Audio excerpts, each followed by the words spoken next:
गायत्री देवी खुशी से झूम रही थी अपने पोते के जन्म लेने का समाचार सुनकर। उनकी दिली ख्वाहिश दशकों बाद पूरी हुई थी। उनकी छोटी बहू रचना ने बेटे को जन्म देकर दुनिया की सारी खुशियां उनकी झोली में डाल दी थी। उनकी बड़ी बहू आरती, जिसने उसे सिर्फ निराश किया था, तो बेटियों को जन्म देकर वह बेटा न पैदा कर पाने के कारण हमेशा आरती को कोसती रहती थी। गायत्री देवी का बड़ा बेटा रवि आरती का पति बेहद शांत और सुशील स्वभाव का था। अपनी मां गायत्री देवी की बातों पर वह ध्यान नहीं देता था। छोटा बेटा संदीप और उसकी पत्नी रचना दोनों ही खुले मिजाज के थे। संदीप अक्सर शराब पीता था। रचना को संदीप के शराब पीने से कोई परेशानी नहीं थी। गायत्री देवी के पति रवि और संदीप के पिता का कुछ वर्ष पहले देहांत हो चुका था।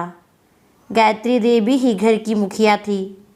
जमीन जायदाद, घर बाहर के सभी कार्य गायत्री देवी की सहमति से ही होते थे।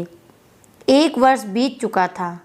गायत्री देवी अपने 1 साल के पोते उदय को बहुत प्यार करती थी, मगर अपनी दोनों पोतियों प्रीति, रश्मि को हमेशा झिटकती रहती थी। दोनों बच्चियां अपनी दादी के व्यवहार से दुखी रहती थी। मम्मी, दादी हमेशा हमें डांटती रहती हैं।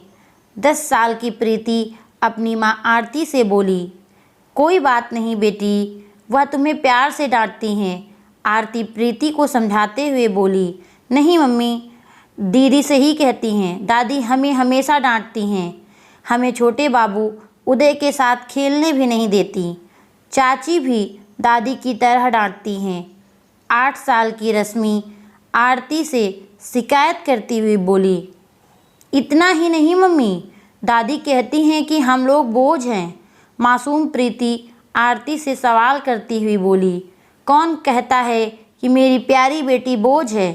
तुम्हारे पापा और मम्मी अपनी नन्ही परियों की जिम्मेदारियों का बोझ उठाने के लिए हमेशा तैयार रहते हैं।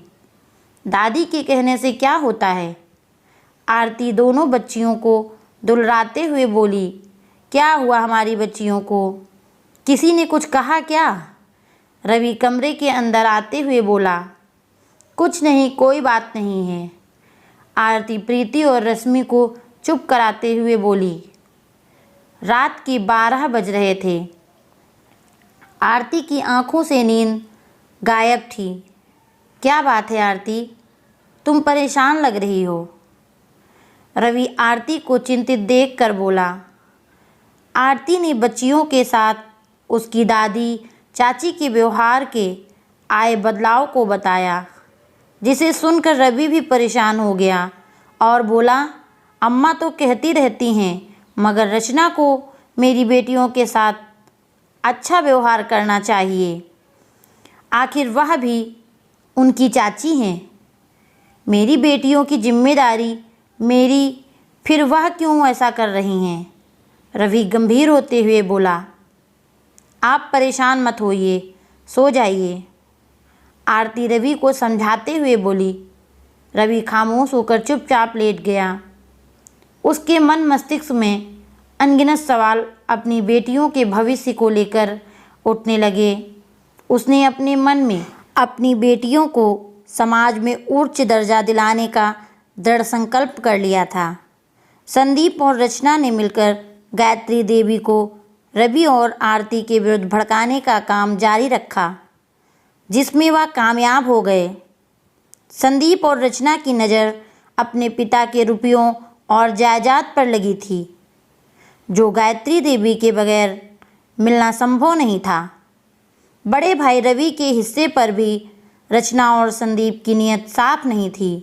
रवि प्रतिष्ठित जगह पर सम्मानित पद पर कार्य करता था। वह अपनी मां से खुद कुछ नहीं मांगता था। वहीं संदीप सरकारी कर्मचारी होकर भी आधी कमाई शराब पीने में उड़ा देता था। इसीलिए उसे अक्सर गायत्री देवी से पैसे मांगने की ज़रूरत पड़ती थी। बेटा पैदा होते ही गायत्री देवी के मनोभावों का फ़ायदा उठाते हुए अपने भाई भाभी के विरुद्ध षड्यंत्र करने लगा। कुछ ही दिनों में दोनों परिवार अलग अलग हो गए। गायत्री देवी संदीप, रचना और उदय के साथ रहने लगी। रवि, आरती, प्रीति और रश्मि अलग रहने लगे। समय बीतता गया। संदीप और रचना ने धीरे धीरे गायत्री देवी की संपत्ति, रुपयों, सब पर अपना राज स्थापित कर लिया और अपनी मौज मस्ती के लिए इस्तेमाल करने लगे। रश्मि और प्रीति अपनी मम्मी पापा के सपनों को पूर्ण करने के लिए जी जान से पढ़ाई में जुट गईं और इम्तिहान में प्रथम श्रेणी में पास किया। वहीं पर उदय हाई स्कूल की परीक्षा में भी फेल हो गया। वह अपनी दादी के लाड़ प्यार और शराबी पिता की छत्र छाया में बिगड़ रहा था। रचना भी उस पर खास ध्यान नहीं देती थी। उसका स्वभाव भी संदीप के जैसा ही हो गया। वह भी किसी न किसी बहाने अपनी दादी गायत्री देवी से पैसा ऐंठने में लगा रहता। जल्द ही गायत्री देवी को अपनी गलतियों का एहसास होने लगा। जब उन्हें बिना बताए संदीप ने लाखों रुपए की जायदाद को गिरवी रखकर पैसा लिया था, यह बात पता चलते ही गायत्री देवी का गुस्सा फूट पड़ा। संदीप, तुमने मुझसे और रवि से बिना पूछे किस आधार पर लाखों रुपए उठा लिए? गायत्री देवी संदीप से चीखते हुए बोली। मुझे किसी से पूछने की ज़रूरत नहीं है। संदीप नशे में झूमते हुए बोला। क्यों नहीं है ज़रूरत? यह संपत्ति जायदाद सिर्फ तुम्हारी नहीं है, इसमें तुम्हारे बड़े भाई रवि का भी आधा हिस्सा है। गायत्री देवी गुस्से में लाल होते हुए बोली। अब तक उन्हीं के पास क्यों नहीं रहती थी? सब कुछ करेंगे हम और आधा हिस्सा बटाएगा कोई और। रचना संदीप का पक्ष लेते हुए मुंह बनाते हुए बोली। गायत्री देवी संदीप और रचना के व्यवहार को देखकर समझ चुकी थी कि उसके साथ धोखा हुआ है। वह खामोश हो गई।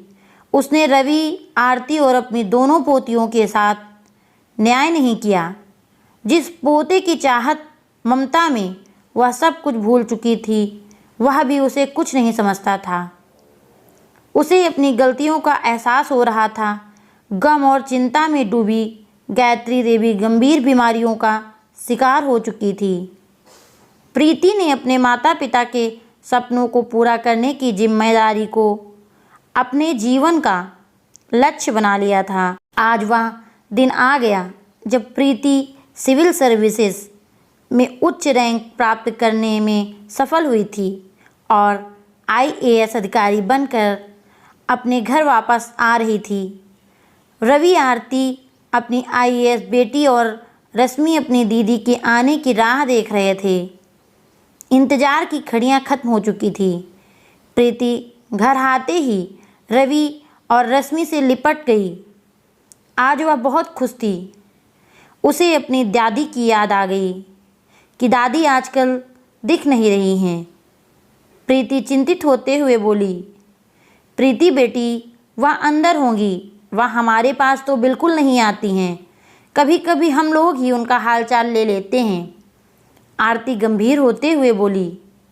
अरे देखो आरती, 2 महीने हो गए हैं, मैंने भी अम्मा को बाहर नहीं देखा। रवि आरती को गायत्री देवी को देखने का इशारा करते हुए बोला।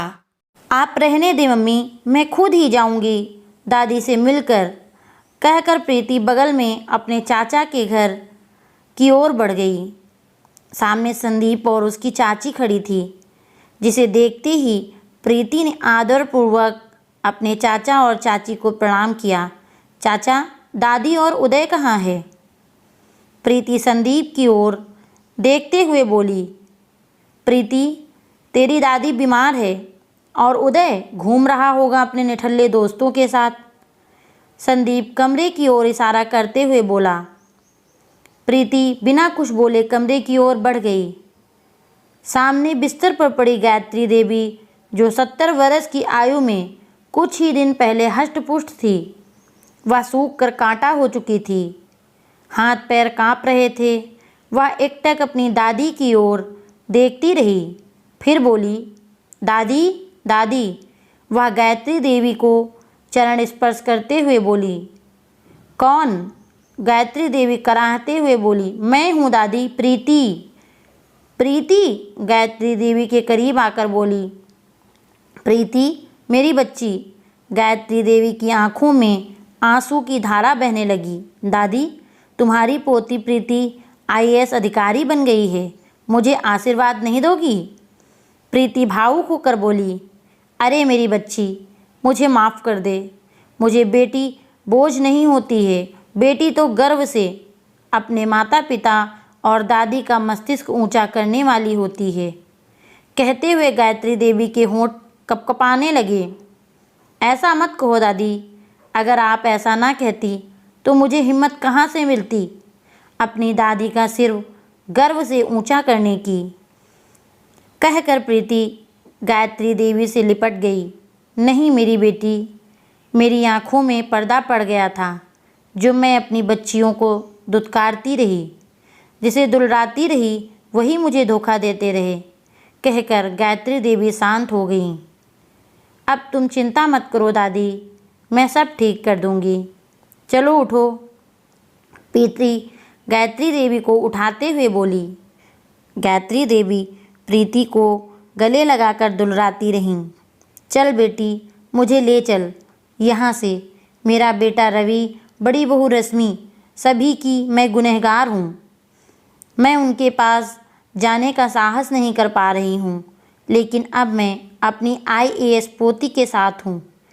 किसकी हिम्मत है जो मेरी तरफ आँख उठाकर देखे?